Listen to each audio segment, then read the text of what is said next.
Hello and welcome back to the course on blockchain. Today we're talking about a very interesting concept called the Byzantine fault tolerance. It's a very important characteristic not only for blockchains but also for any type of decentralized system. So let's have a look. The story goes that a long time ago there was a castle which the Byzantine Empire wanted to attack and take over. I think it's a made-up story. I actually looked into it, and I think they just used the name Byzantine generals rather than. I don't think it's linked to any specific story. If you know a story, let me know. But nevertheless, one way or another, there's these four generals surrounding a castle, and they want to attack it. It can be more than four. It can be any number of generals. We're going to look at an example of four. They want to attack it, but the thing is, they can only win if the majority of them come to a consensus of what to do. In fact, whether they attack or retreat, the majority of these generals have to come to a agreement, a consensus on what they're doing. If they say, if in this case 3 out of 4 say we're attacking and they attack, they'll win. If 3 out of 4 say we're retreating and they retreat, they'll be all safe and fine.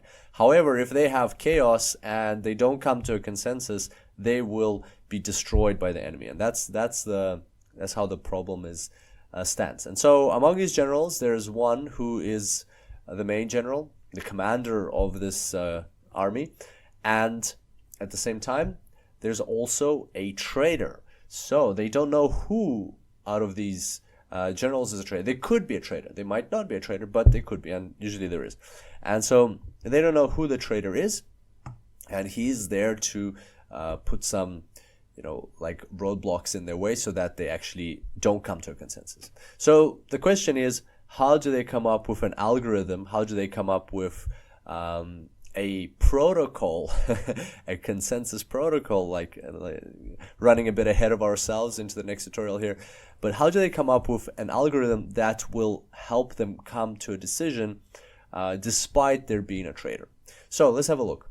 They can communicate with each other, but they can only deliver oral messages, so they can't like write a paper and pass it around, all of them.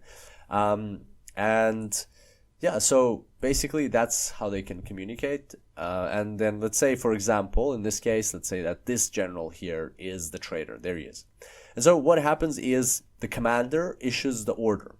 By the way, the commander himself could be a traitor. That's also something they have to keep in mind. Because if the commander was not the traitor for sure, they would just follow the commander's orders and that's it.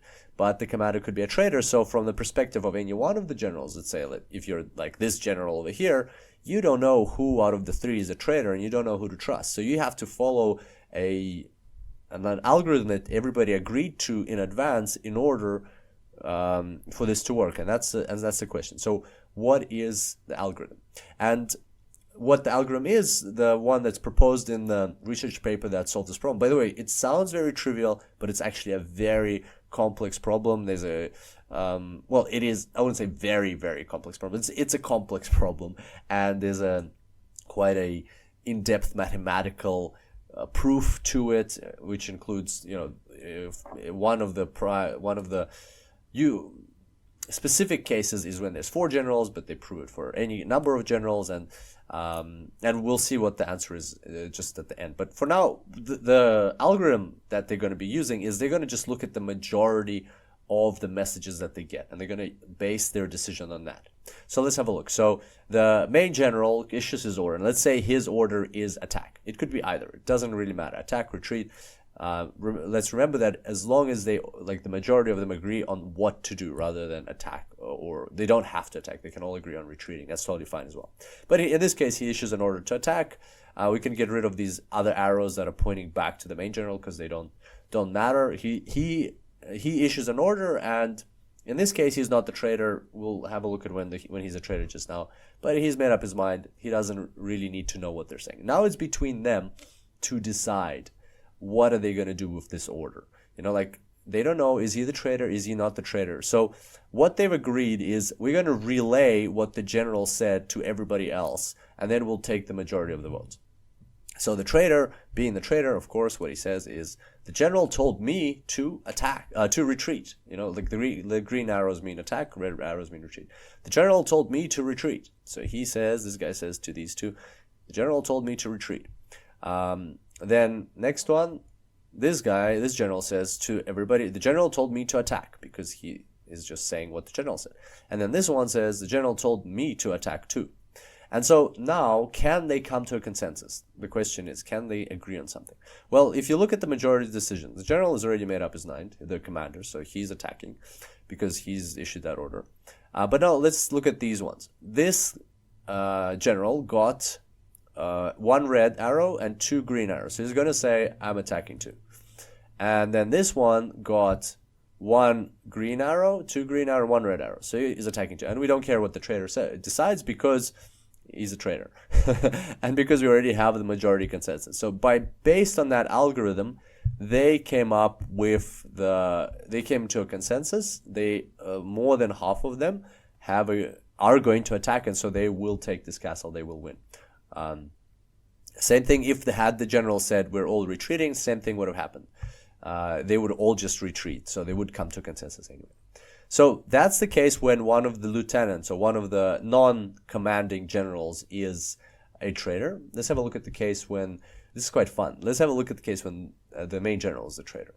So will this algorithm work? That's the question. So the commander is the traitor. What can he do? He can tell everybody to, do the same thing, right? If he tells everybody to attack, well, that would be quite silly of him, because then they would just tell each other to attack, and they would attack, and they would take the castle, right? There would be consensus. Same thing, retreat. He would tell everybody to retreat. They would just retreat, and again, they win. So they solve the problem. So what's the only way he can mess things up is he can actually tell 2 of them to attack, like these 2, and 1 of them to retreat. And let's see if that messes things up for the army. So what they do again is they just relay what they heard from the general.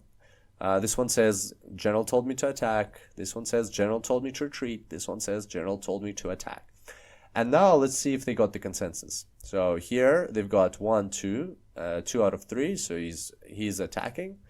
He's attacking 2. He's got 2 arrows and 1 red one. This one's also got 2 green arrows, 1 red one. So in this case as well, they are going to attack, or it could have been retreat if the general issued 2 red orders, 1 green order. Then the 3 of them would retreat, and the army would be safe. So as you can see, what this is showing is that there's this Byzantine general's problem, and then there's this algorithm of taking the majority of the conveyed information or relayed information and acting upon that, basing your decision on that. And that algorithm is Byzantine fault tolerant. The question is to what level is it tolerant of to what level is it tolerant? So the question is, what if we had 2 traitors in this army? In the case of 2 traitors, you can try it out for yourself. There's no way that they would succeed. There's no solution to this problem if there's 2 traitors. So then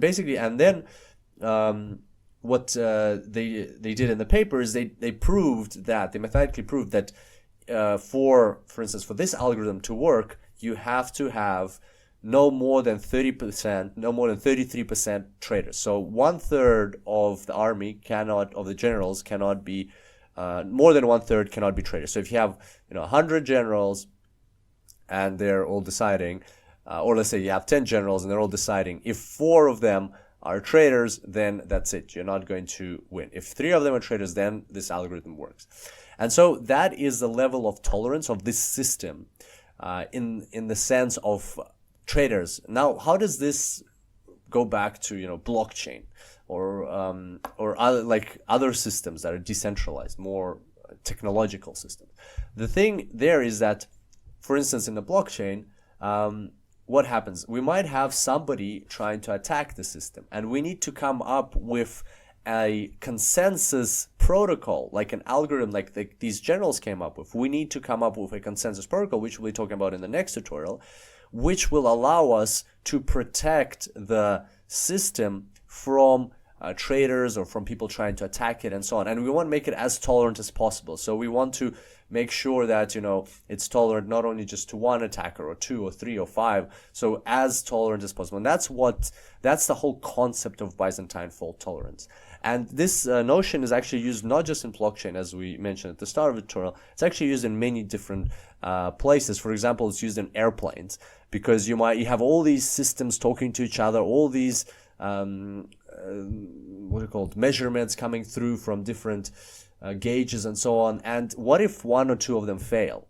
You can't just have the whole airplane crash just because one engine heat monitor failed and is telling us the wrong thing. So that in that case, you know, you have the airplane flying, and the generals actually represent different components of the circuits of the airplane, and everything's working fine, and then all of a sudden one of them fails, part of the main computer fails, or the heat sensor on the engine, or the wind speed meter, or something fails, the whole airplane still has to keep going. And so that's called Byzantine fault tolerance. It has to have that characteristic of Byzantine fault tolerance. It's also used in nuclear power plants, used in rockets. You know, the ISS space station has specific requirements for rockets that want to dock with it. To which extent are they Byzantine fault tolerant? Because there's so many factors that could jam the computers of the docking shuttle or whatever it is, and then it'll just destroy the whole station. For instance, like there's radiation which could destroy the memory, or the jam the circuits of the docking rocket, and it'll just smash the whole ISS station, and you know, people could die, and that's billions of dollars, you know, even if there's no people involved. And so yeah, so that's where Byzantine fault tolerance comes in. So it's a huge concept, even though it looks, you know, very simple and very kind of like airy-fairy about some generals in the Byzantine Empire. It's actually a huge thing in terms of decentralized systems, especially, and systems with lots and lots of components. And blockchain is just one of them, and we'll talk more about this, the application in blockchain next tutorial. But for now, if you'd like to learn more, there's the original paper, The Byzantine Generals Problem,